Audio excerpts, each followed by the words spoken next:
Sequence initiated. T-minus 15 seconds and counting.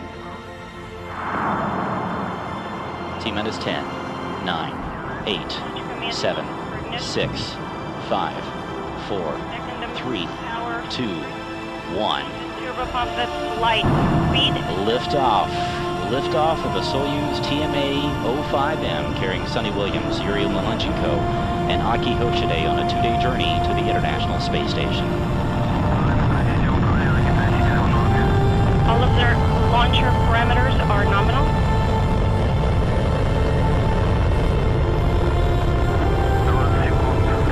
Seconds. First stage thrusters are operating nominally. Copy all, launch control, and we are fine. 30 seconds into the flight. Launcher parameters are nominal. Copy, launch control. 40 seconds into the flight. Everything's stable. Copy all. Copy, everything's in order on board.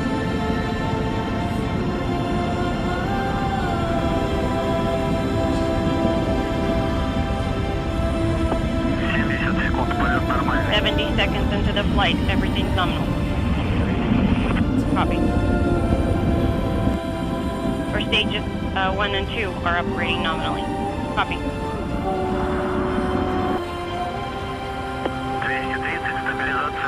230 seconds into the flight, vehicle is stable. Copy. Everything's nominal on board. Of the Zarya module of the International Space Station on the STS-132 mission of Atlantis.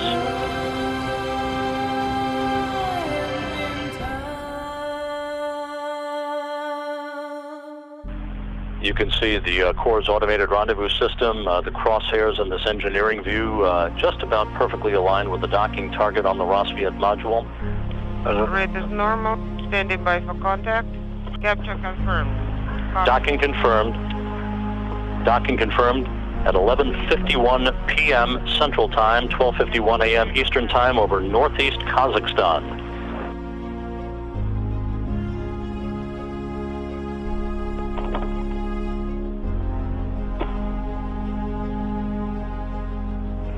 So on the 37th anniversary of that famous handshake in space by Tom Stafford and Alexei Leonov during the Apollo-Soyuz mission, another union of crews takes place to continue that legacy. Okay, how do you read me? Okay, let me know when to switch to another cabin. Yeah, copy. And there is the hatch opening. Okay, yes, that was the... Aki Hoshide returning to the International Space Station, first to float in and be greeted by the residents of the complex. Sonny Williams next. Something is pausing. Okay. I did not copy you. Williams spent almost 200 days on board the International Space Station in 2006 and 2007, and there is the veteran Russian cosmonaut Yuri Malenchenko floating into the Rassvet module, being greeted by Revan, Akaba, and Padalka, all 6 crew members now together on board the International Space Station. The official opening of the hatches coming at 11:23 a.m. Moscow time, 2:23 a.m. Central Time on Tuesday morning, July 17th, on the 37th anniversary of the docking of Apollo and Soyuz in that historic mission more than 3 decades ago. Hello, I'm Suni Williams. I'm up here on the International Space Station. So this is Node 2. This is a really cool module. Of course, most of these modules you'll see they have 4 sides and they're put together. That way we could sort of work on a flat plane, either a wall, a floor, another wall, or the ceiling. But you know, again, all you have to do is turn yourself and your reference changes. The reason I'm bringing that up is because this is where 4 out of 6 of us sleep. And so people always ask about sleeping in space. Do you lie down? Are you in a bed? Not really, because it doesn't matter. You don't really have the sensation of lying down. You just sit in your sleeping bag. So here's one sleep station right here. I'm going in right now. You can follow me if you want. So I'm inside. It's sort of like a little phone booth, but it's pretty comfy. I've got a sleeping bag right here that we sleep in, so we don't have sort of like a little bit of a cover. We don't fly all over the place. But you know, you can sleep in any orientation. I have it sleeping, feeling like I'm standing up right now, but like you saw, I'm on the floor. But it doesn't matter if I turn over and I sleep upside down. I can't have it, I don't have any sensation in my head that tells me that I'm upside down, so it really doesn't matter. The sleep station is also like a little office. We've got a computer in here. As you can see, we've got a couple little toys. I've got some books. I've got some clothes and other things that make it sort of like home. I'm coming out. And just for reference, that's one sleep station. This one's another. Right here. There's one on the ceiling, if you want to call it. Right here. And then there's a 4th on the other wall over here. So all of us sleep in a little bit of a circle. All right, come on back. There's more to show you.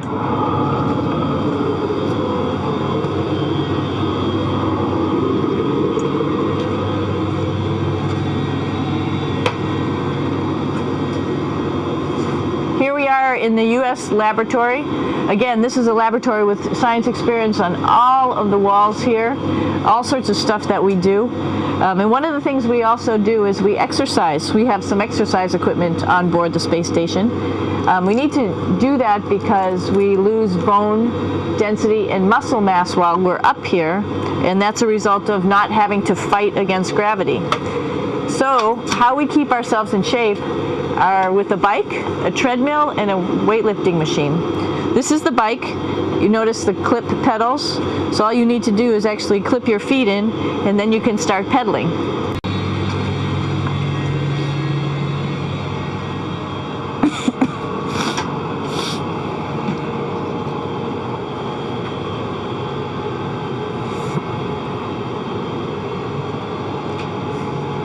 Here's a pretty cool place. This is sort of like in your house where everybody meets in the morning. After you wash your face, brush your teeth, you want to find something for breakfast. And this is our kitchen. You might notice there's all sorts of foods here. It's like opening the refrigerator. You got all your different stuff that you want to have: drinks, meats, eggs, vegetables, cereals, bread, snacks. And that's a good place. That's where you find all the candy. Side dishes, and then some little power bars just in case. So we have all this type of food. Some of it is dehydrated, and so we have to hydrate it, fill it up with water. Some of it is already made, and then all we have to do is heat it up. So something like this, I'm pulling out barbecued beef brisket. Pretty yummy. Not only is this food made in the US, but we also have food here from Japan. We've got Russian food. As you can see, all these red containers are filled with food that's from Russia. And then we get some of our specialty stuff, some things that we like, some of our favorite stuff that your family can send up.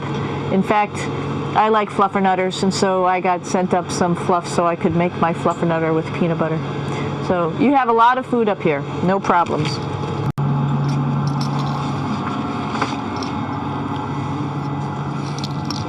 It's like a glass-bottom boat. This is the cupola. It sticks down below the space station. It's one of those places you find yourself hanging out in all the time because all you want to do is look back at our planet. I think some questions I had were about what do you do in your free time?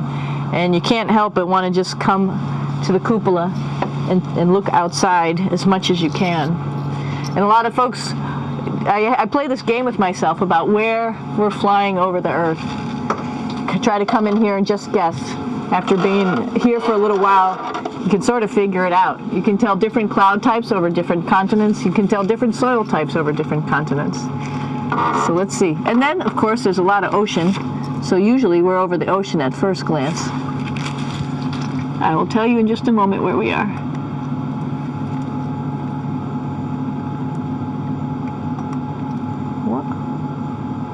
There we go. Oh, right now we are right over Africa. It's a little bit cloudy, as you can tell, but we're right over the continent of Africa. Hey, what's that? I think that's a Soyuz spacecraft. That's the spacecraft that's taken us home to planet Earth today. Oh my gosh. We might have to go take a look at that. That's pretty cool. It's a little bit smaller than the rest of the spacecraft, the space station, so you'll see if we go there, it'll be a little bit more crammed. But we're going, you can look all the way back to the back of the spacecraft, which is where the Russian segment is, and then you could look all the way forward to the front of the spacecraft, where the Japanese laboratory, the European laboratory, and the American laboratory. Hey, one thing I didn't show you, or I talked about but I didn't show you, was the exercise, another piece of exercise device. This is what we call the ARED, and with this you can lift weights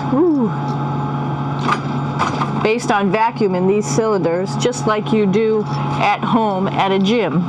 For example, if I wanted to do a squat, I could do it like this. Oops. I should need some weight on this thing. I'm not lifting with anything, so it's too easy. One of the cool things you could do things that you can't do at home. For example, single leg squats with just one leg, because the other leg, you won't fall over.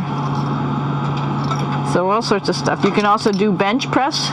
We have a bench that we could add on here, so you can work on your beach muscles. I know that there's some questions about how to use the bathroom and how do you actually live in space like normal, like at home. I mentioned real quickly about getting up in the morning and brushing your teeth and washing your face. Well, how do you do that? Well, here is the bathroom, essentially. You get up in the morning and we have a little kit, and it has all the essential things that you need, like your toothbrush and toothpaste and brush. See how much better the brush makes my hair look? I'm just joking. It still stands up straight. It doesn't matter where you are. It's always going to stand up straight while you're up in space. A lot of people ask about toothbrush and toothpaste. So, luckily enough, toothpaste, you can do it upside right this way, is sticky, and so it sticks to your toothbrush. No problem. Another cool thing is that water sticks to your toothbrush too. If you can see it, I'll have some water come out. The water is pretty neat up in space. It'll stick to your toothbrush, and it will make a big bubble. And that's just by surface tension. And then you can drink it. So a lot of people ask about what do you do with the toothpaste after you brush your teeth.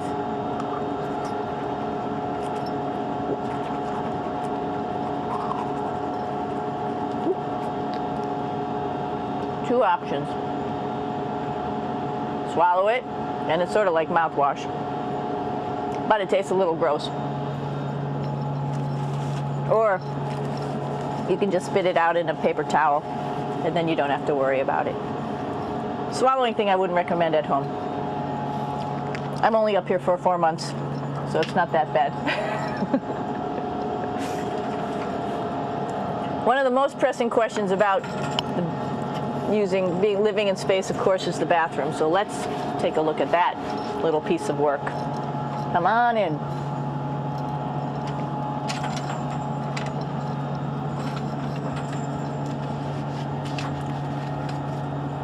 Here we are at the throne.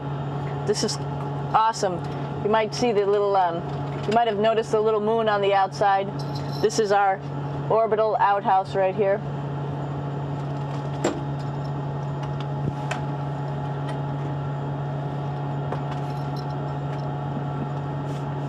And of course, it serves for two functions.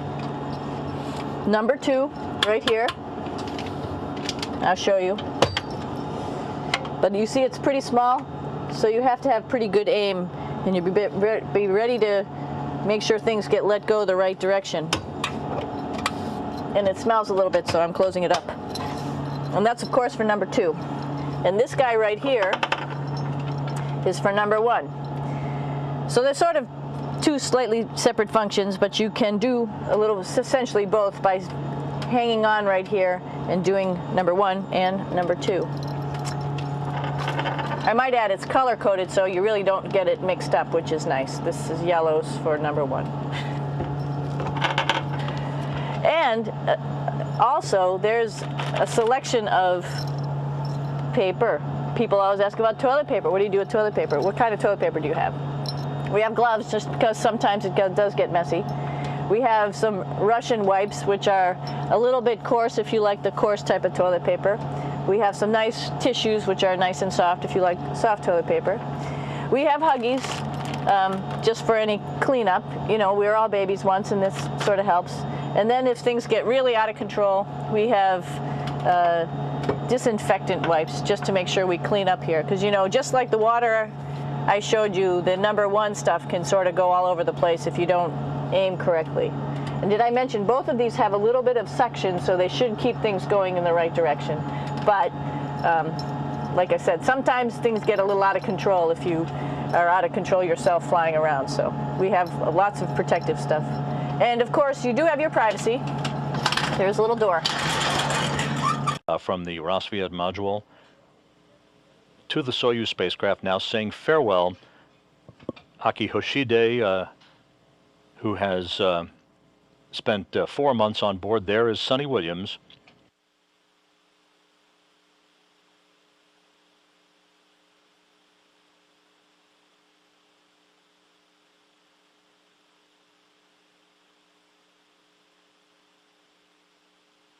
Yuri Malenchenko will come into the field of view momentarily.